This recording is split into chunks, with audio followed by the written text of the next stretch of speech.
ఇంకో 12 రోజులు పెట్టాలని చెప్పి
పక్కన అంతే కట్ అవుతాయి అంతే కదా అంతే సార్ అదొకటే ఎక్కువ వస్తుంది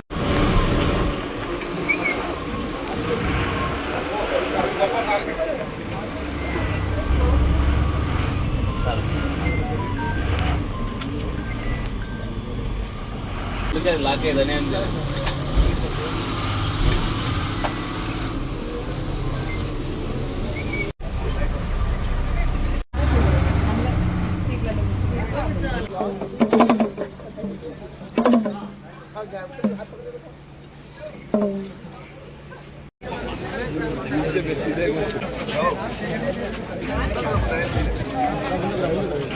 సూపర్ తీసిన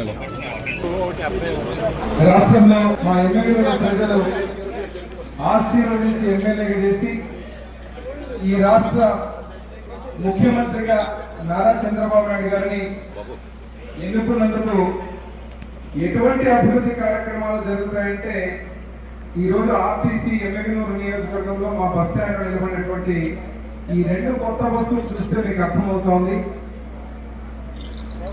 అభివృద్ధి అనేది అన్ని రంగాల్లో ఒక సాగునీటి రంగమే కాదు, త్రాగునీటి రంగమే కాదు, అదేవిధంగా ఆర్టీసీ బస్సుల విషయంలో దగ్గర నుంచి కూడా కూటమి ప్రభుత్వం అధికారంలోకి వచ్చిన వెంటనే ప్రతి చోట పరుగులు ఎత్తించడం జరుగుతోంది.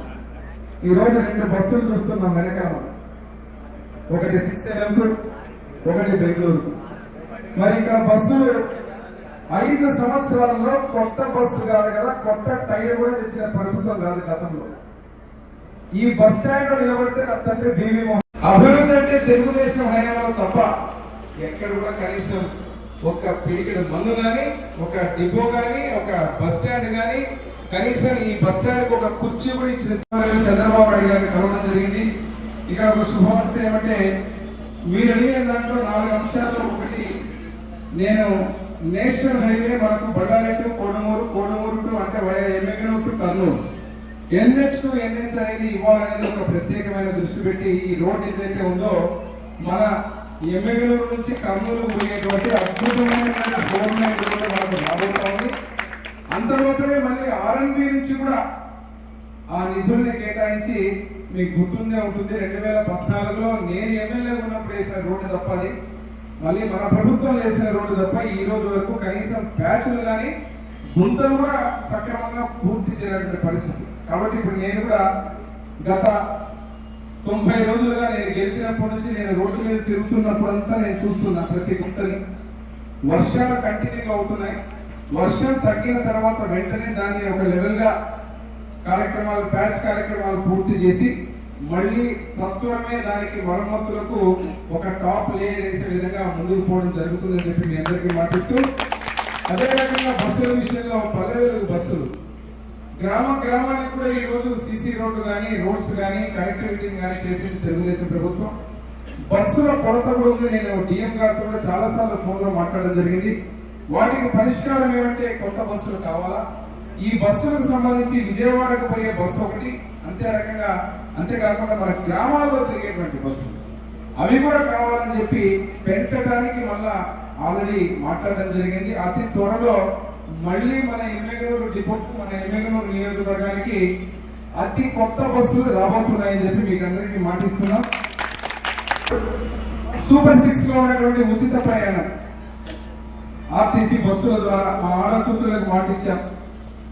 ఇప్పుడే వైకాపా నాయకులు ఉదయం నుంచి నన్ను అడిగారు చాలా మంది, ఇప్పుడు కాదు అప్పుడు కాదు ఇప్పుడు ఎప్పుడు చేస్తారని అడుగుతున్నారు. పాపం ప్రతి ఒక్కరికి దశల వారీగా ఇచ్చిన ప్రతి హామీని నెరవేర్చుకుంటూ ఈ రోజు ఈ బస్సు ప్రయాణం ఏదైతే ఉచితం అన్నామో మహిళలకు అతి త్వరలో అది కూడా దాన్ని కూడా అమలు చేసి ఈ రోజు ఆర్టీసీ బస్సు కార్యక్రమం ప్రారంభించే కార్యక్రమం వంటి సందర్భంగా తెలియజేస్తున్నా. ఏదైతే చివరిగా మీరు అడిగినటువంటి ఇంకా కొత్త బస్సులు, రోడ్లు, అదే రకంగా ఆర్టీసీ బస్ స్టాండ్ ఇక్కడ ఉన్నటువంటి కుర్చీలు అడిగారు. ఏదైతే ఇన్ఫ్రాస్ట్రక్చర్ ఉందో డిపోకు ఆధునీకరణ చేయడానికి ఒకసారి మనం కూర్చొని ప్రపోజల్స్ అన్ని రెడీ చేసి మీరు నా చేతికి ఇస్తే దానికి బ్రహ్మాండంగా మనకు ఎక్కడా లేనటువంటి ఈ ఇన్ఫ్రాస్ట్రక్చర్ తయారు చేసుకునేది. ఎందుకంటే ఈ షెడ్ కానీ ఈ యొక్క కార్యక్రమాలు కానీ ఆర్టీసీ డిపో ఏ అనుభవం చూసినా గుర్తుకొచ్చేది నా తండ్రి పివి మోహన్ రెడ్డి గారు. ఆ రోజు వారు చేసినటువంటి పునాది మళ్ళీ కూడా తెలుగుదేశం ప్రభుత్వ హయాంలోనే జరిగిన అభివృద్ధి తప్ప ఇంకెక్కడా జరగలేదు. మరొక్కసారి ఈ రోజు ఎమ్మెగనూరు నియోజకవర్గ ప్రజలందరికీ శిరస్సు వచ్చి పాదాలకు నమస్కారం చేస్తున్నా. ఎందుకంటే మళ్ళీ నాకు ఈరోజు ఎమ్మెల్యేగా రెండవసారి అదేవిధంగా ఇక్కడ ఉన్నటువంటి అన్ని అభివృద్ధి కార్యక్రమాల్లో పాల్గొనేటువంటి అవకాశాన్ని కలిగించి వారు సేవ చేసుకునే అవకాశాన్ని కలిగించినందుకు ధన్యవాదాలు తెలియజేస్తూ, మరొక్కసారి కొత్త బస్సులు వచ్చినటువంటి మన ఆర్టీసీ ఎమ్మెగనూరు డిపోకు ఈ ఆర్టీసీ యాజమాన్యానికి అదే రకంగా డిఎం గారికి అందరికీ శుభాకాంక్షలు తెలియజేస్తూ సెలవు తీసుకుంటాం.